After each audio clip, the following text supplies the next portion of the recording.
Hi guys, it's Orlando City UK here, and I'm delighted to say a special guest joins me today. It's FC Cincinnati Director of Digital Content and Sideline Reporter, Alex Stec. Welcome to the show. Thanks for having me. Excited to chat with you today. You're more than welcome. So we're going to be previewing Orlando City's upcoming game with FC Cincinnati this Saturday. We're going to reflect on both Orlando and Cincy's first two games. And we're going to ask Alex a few more questions about her own career working in Major League Soccer. Super excited to hear what she's got to say. So let's begin. Firstly, on this chat, I'm going to address the elephant in the room. But I do want to say, we at Orlando City, we've been where you guys have found yourselves. I mean, we didn't make the playoffs for our first 5 seasons in Major League Soccer. And truth be told, you guys have endured a bit of a miserable time results-wise. Tell us, though, what is the aim for new head coach Pat Noonan headed into 2022? Yeah, so it's definitely a different feel around the training facility, which is great. Pat Noonan and the rest of the staff, honestly, everyone who's been here, the assistant coaches, everyone on the technical side, support side, everyone like within every department here is working toward the same goal. Everyone always has been, we want to see success, but everyone here is giving everything they have to see success on the field. So the players are the first priority, of course. Everyone's doing everything they can to help them succeed. But I think one of the things that Pat has really instilled that's refreshing and is amazing to see is he truly cares about people and how you treat people. So he really believes in that going a long way, and he's right. So, because he's a head coach, he doesn't think he's better than anyone else here at the facility. And that respect goes a long way across the staff, across the entire team, the players, everyone. So I know that's been a big thing for him, is just trying to help establish that culture. And also, I think, holding guys accountable too. So having guys show up and making sure that they're here and they're giving it them their all, and that they are doing everything that they can to perform on the field, and are being good teammates too. So I think he's really helping establish that culture, and he's been a part of successful cultures, with Bruce Arena, Jim Curtin. Like he knows what it takes to win and be a part of that too. And just the amount of MLS experience that he has goes a long way, especially as a player. And I know this is his first year as a head coach, but the respect that he's already garnered from a lot of people is great. And we're certainly all bought in. I think the fans are starting to do that too. And obviously, the next thing we want to win some games, but he's also really implementing that style of play that he wants to see, but also setting a standard and having that be one of the main focuses going forward. Yeah, for sure. I mean, it's obviously early days. We're only 2 weekends into the season, of course. Now, I want to reflect on last week. I watched the highlights of your game versus DC. I have to say, if you have not seen the game, Cincy were very unlucky in that game. There was a sending off for Moses Nyman, and then Ola Kamara, literally a buzzer beater penalty. Tell us, you referenced it a bit there. You're there at TQO every week. Over 22,000 fans showed out last weekend. I suppose they vote with their feet. Are the supporters still very much behind the project despite results? I think, the fact that you saw all those people in the stands, that helps out. I hope that they're giving this new staff a chance, Chris Albright, Pat Noonan, and his entire staff, because these guys are starting something new here. It's refreshing to see, and I hope our fans are getting a taste of that as well. I know a few of them, like the capos or the drummers, the people who have been here for many, many years and are beating their drums and screaming their hearts out for 90 minutes at every match. They were able to actually meet with Pat and a few other staff members here at the facility, and seeing some of the reactions and the comments online after too, they were like, I'm ready to run through a wall. They're on board with it. So I think the more that people are hearing from Pat and they're seeing what he's implementing, and I think DC, that game was a perfect example of it. That was more what FCC has been working on this preseason. Those are the transformational changes that we've seen. The first game against Austin, it wasn't really indicative of that. It was, it was tough, especially when you can see the goal that early and 2 goals that early. The game plan definitely shifts, and we were all kind of like, whoa, nobody was expecting that. But I think from watching the team develop in preseason, so that game was a much better performance as far as what this team is trying to implement and trying to showcase. So I did see a lot of positive comments from fans where they're more bought in for that. So they want something to cheer for. And that's something you hear too. We had a goal called offside by Brandon Vasquez. Yeah. So hearing the roar of the crowd, they're ready. They want to see goals. They want to see success. So we just need to give them something to cheer for. But we are so lucky with our supporters. They are honestly fantastic and they've been incredible. I have to say, from the outside looking in, I mean, that sounds so familiar to me, because in the 7 seasons we've been in Major League Soccer, those were barren years, our first years, and our supporters kept showing out. So from an Orlando perspective to, Cincinnati, we recognize that from the outside. And it's almost like looking back in a time machine. And I'm sure the results will come for you guys in the end, because you've certainly got the support there. Now, I want to touch briefly, before we move on to the match preview itself, I want to touch briefly on roster-wise, the Cincinnati roster. Tell us quickly, which moves did the club make in the off-season, and which new arrival excites you most? So I think focusing more on the players that were brought in, I think the team brought in like 10 players. So there are a lot of new faces here, but it's good to see so much MLS experience on the roster as well. That's something that I think can be understated in this league, is how much of an advantage that can be, how much of a factor that can play, because these guys understand the travel, they understand how the league works, the parity of it, how tough it is to win on the road, those kinds of things, the leadership that you need in a locker room, how challenging the season can be. So I don't think those things are understated. So Alex he started in goal for us the last couple games. I'm excited to see him. The last game he had a much better performance than game 1, but I think he's a great addition. He's kind of been in the shadow behind Brad Guzan, so he finally gets his chance, and he's very talented. Junior Moreno, we added him the week leading into the season, and he hopped in the starting 11, and he's really gotten integrated quickly, which I think he's a good player. So it'll be good to watch him more. We have the 3 super draft picks. So obviously Roman Celentano, or Tano, he was our Generation Adidas pick. He's impressive. He's a goalkeeper. He's young, but a lot of promise. And then the 2 other picks, Nick Marcanic and Ian Murphy, they both earned contracts, and they've already gotten their first MLS minutes too. So those are good. It's good to kind of get some young guys in there. Dominique Badji, you saw him play last weekend. He had about, 70 minutes or so. And he looked very, very dangerous. He had like 3 shots on goal in the first half alone. So I know he wants to score and get on the score sheet. That's his goal. He wasn't satisfied, but he's great. And I like his partnership with Brandon Vasquez up top. It'll be interesting to see also, as Brenner gets healthy, his fitness level gets up and he can last more minutes, how Badji and Brenner will pair together. I think that'll be an interesting combination. Ray Gaddis, he's a great guy in the locker room. He's also he started those last couple games. And then Alvis Paul, he's been in Cincinnati before. He's not really like a new addition here, but it's a different Cincinnati and it's a different Alvis Paul. So I thought he looked good in the last game as well. Yeah. And Johnny Nelson too. Yeah. He's working back from injury, but you got some more depth on the back line. I think you're absolutely right about that MLS experience. You need guys on a roster who know the intricacies of this league, and it's key, like you say. Before we move on to the preview itself, I do have to ask you, you guys moved from Nippert Stadium to your soccer-specific TQL Stadium home last season. It's beautiful. It really is. We, of course, went through the same thing, moving from the Citrus Bowl to Exploria Stadium, which I can't wait to visit later this year. I'm going on my latest trip in June. Can't wait. But tell us quickly before we move on, how was that experience moving to TQL? Unbelievable. I feel spoiled. I mean, it's crazy. Every time you step in the stadium, your mind is blown. It's beautiful. Every seat, it's incredible. No matter how far up you're sitting, how close you are to the field and how good your view is. I tell people that there's not a bad seat in the house because you can pick and choose what you want your perspective to be, and it's nice. The roof covers most of the seats. So if there's rain or something, there's a good chance that you won't actually get rained on, which is huge.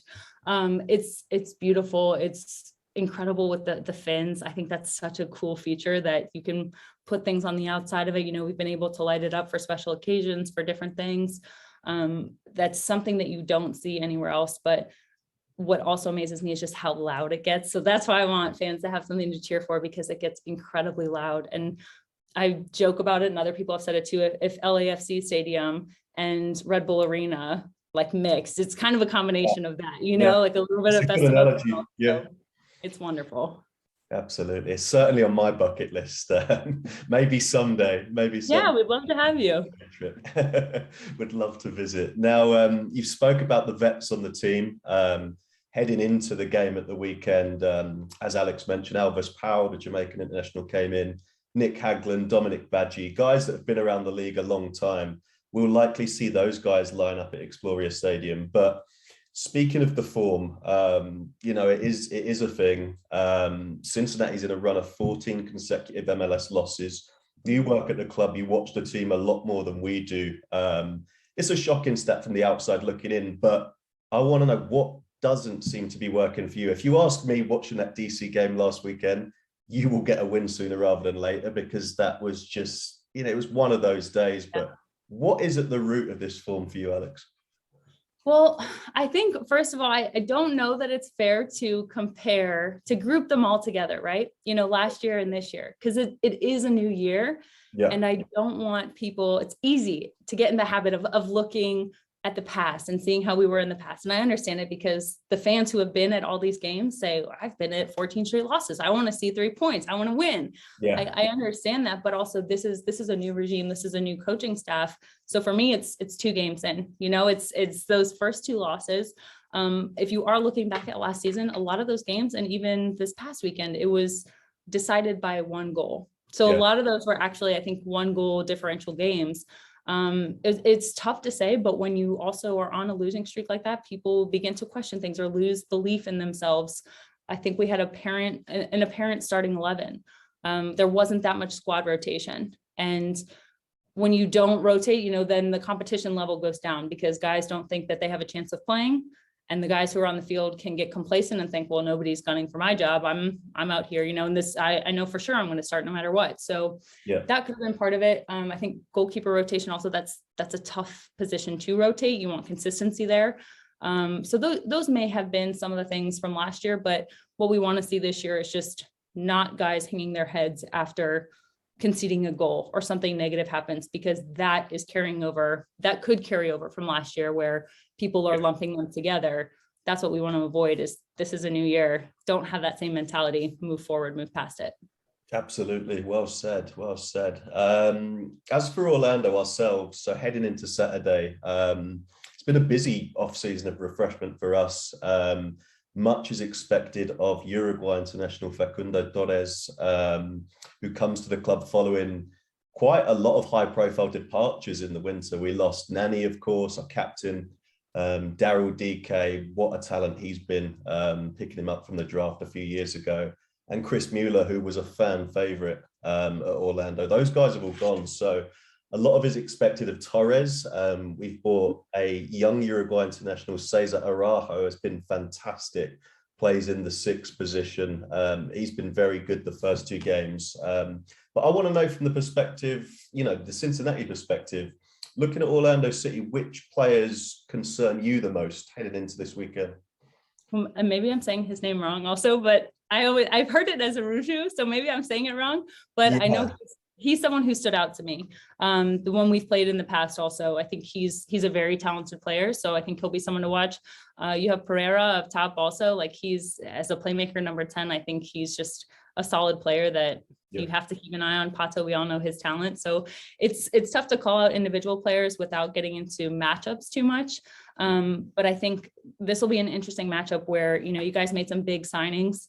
So those guys are trying to get integrated, whereas FCC have a new staff in place. Yes, new players on the field as well, and kind of feeling things out, getting a system in place. So I think there is some newness to both sides. I haven't watched a ton of film on Orlando this year, at least. But I also think, last year, if I recall correctly too, they're good at making runs in behind. A lot of dangerous opportunities or goals also coming off of crosses. There's a few, I think Tesho Akindele and who was it, Junior Urso, they both scored like a pair of goals against Cincinnati last year. So maybe those are guys that you wouldn't typically put on a scouting report, but I think against us, they're someone we'll have to watch for. So we'll see how it plays out. I'm excited. It's always tough to play on the road. Yeah, you said it before me there as well. See, I wasn't going to say it. Junior Urso, 2 goals in his last 3 appearances against City. Yeah. He was denied it was his first goal of the season at the weekend. We won't get into that, but he is a guy, you know, who knows, maybe he can score again. But Questionable call there for sure. to say the least. Yeah. We can stick another hour on that. But yeah, what's done is done, as you said, fresh start. Before we move on to your segment, I want to have a word on these two guys as well, because heading into 2021, since he made a splash really from the outside looking in, Brenner, Lucho Acosta, who we know well, unfortunately, from his DC days. Yeah. Two big signings for Cincy, kind of, you know, they grabbed league-wide attention. They're both DPs, of course, up there at Cincy. Do you expect those two guys to have a big say in 2022? Are they now bedded in after that first year at the club? I hope so. I hope so. They're getting paid the big bucks for it, so you want them to perform. But no, I like Brenner in a two-striker system better. I think he does a lot better not being on an island by himself, having some support. So I'm very excited to see Brenner and Dominique Badji, Brandon Vasquez, you know, those guys kind of linking up, playing together. I think that Nick Marcanic can also kind of learn from Brenner too, and learn from some of his tendencies. But also as Badji is getting to know Lucho Acosta, how he plays, I talked with him about this last week, honestly, where he says you always have to be on your toes when you're playing with a guy like that, because even if he's not looking at you, he knows where you are on the field and he might try and find you or play a ball. So he's learning how to link up with him a little bit better, kind of keeping an eye on him, and okay, he could find me here. You know, I have to be ready. I have to be anticipating a pass, because Lucho is so creative. He's one of the most creative players I've ever seen. Definitely. And can make something out of nothing. So I do think that you know, he's motivated. They want to perform. They want to see the ball go in the back of the net just as much as we do. Yeah, no, definitely with Acosta there. He's always one to watch for us. He was a menace against the Lions in his DC days. He even scored a header against us. Can you believe that? He's only about 4'11" or whatever he is. But he will certainly be one to keep close tabs on this Saturday. Yeah. Now, before we end our interview, I've got a series of questions. Super excited to ask you about them. You live the dream for people like me, you know, who love the league from afar. You work in Major League Soccer week in, week out. It's a league that is thriving and growing year on year, which is fantastic to see. Tell us quickly how you got into soccer, how the job came about at Cincy, and what is the best thing about working in MLS? So I've played soccer since I was 4 years old and just haven't given up the sport. You know, I can't get away from it. I love it too much. Yeah. It's an incredible game that I love and want to help grow. That's what I love about Major League Soccer, is you see how it's growing and how it's becoming bigger and bigger in the States. And, you know, these expansion clubs, and that's kind of what happened with Cincinnati. So I was with the Columbus Crew before that. And this was an opportunity, and we didn't know what would happen with our futures at the Crew. That's when talks were being had about the team potentially moving to Austin. And so this opportunity presented itself. Cincinnati got an expansion bid, and I was essentially offered a clean slate to start something new, to be a part of something iconic also that was very exciting, and it has been exciting. It's been a whirlwind. It's been wild. You know, there's so much. You open a training facility, a stadium. There's so many things that have happened in these past few years, but I've really enjoyed the adventure. And I think that's where, I mean, you see what's the next opportunity for you. So I took the job with Cincinnati, and it's been a lot of fun, but that's kind of how it all played out. And I mean, like I said earlier too, our fans are incredible. So very grateful for them. That's awesome. That's awesome. Having seen those Hell is Real derbies from the outside looking in, they look amazing as well. Yes. So superb. You've sideline reported all across North America. Be honest, what is your favorite road trip in MLS? I would have to say LAFC. I do like California, just as far as the beach. I love the beach. I'm a sucker for it. It's my happy place. I feel calm, relaxed. I love to run on it. And when we play LAFC, we actually stay in a hotel near the beach. So it's within walking distance. Awesome. So it's nice to have and they have like an outdoor gym at the hotel, which I think is the coolest thing. It's amazing. And their stadium is gorgeous. And also their fans are incredible. They do an amazing job. Great to have these away days in the West back on the schedule. We missed them as well. We miss them a lot. I still haven't been out to Portland. That's one I want to see, that I hear amazing things about. But Seattle's a cool trip as well. Yeah, the Pacific Northwest looks amazing. It's definitely on my bucket list. You interview, don't you? You interview Cincinnati players, head coaches, in-game, pre-game, post-game, all of it. Tell us though, because we asked Evan Weston in an interview a few years ago, our broadcaster, we asked him this question: what is the biggest challenge of working live broadcast? Is it nerve-wracking? It's not really nerve-wracking. I don't think it's that. The only nerves I have is because I want it to be perfect. I want to do an excellent job, but I also want to get points across and have them be accurate, but informative. So there's a lot of work, a lot of prep work that's put into it, but I think that's the fun part. The challenge is fitting it into a game. How many hits can you get in a game? What's happening? What does the game allow? If it's a fast-paced game, it's much harder to get something that you want to share into the broadcast. There are a number of times where I kind of pause and wait for the play to finish and see what happens, so that I'm not talking over a goal or something like that. So I think I don't ever anticipate on using as much information as I gather. And that's kind of a shame too, is a lot of that doesn't see the light of day. But it's also, you have to see what happens in the game, how it plays out, because a lot of the stories that you have may not apply. Tactics may change, but it's adjusting in game. And I think one of the challenges is just juggling everything else that's going on, because you want to talk to the coaches. You don't want to bug them when they're trying to make tactical changes. But you also want to pay attention to what's happening on the field, because you don't want to miss anything. And you may be on standby to have a hit. And, so there's a lot of different things going on. I'm texting subs up to our social team too, to say, hey, these people are about to come on. So there are a lot of different things at play. And I think one of the other challenges, which I'm always very grateful for the players that do this, but answering questions after losses too. I know that's tough for them, and sometimes they don't want to speak, but that's also hard. You mentioned 14 losses in a row, to come up with questions after every game, right. Where you want to be positive, but also being realistic about the result. And so that sometimes can be a challenge, because you don't want to put them in a tough position. But I'm always very grateful for them to answer my questions, my many questions. That's awesome. That's awesome. Having watched Orlando's game at Cincy last season, I did find some local Ohio coverage of the game. You did a great job. So no, keep it up. That's amazing. Now, final question, because time is almost beating us. Could talk about MLS for hours.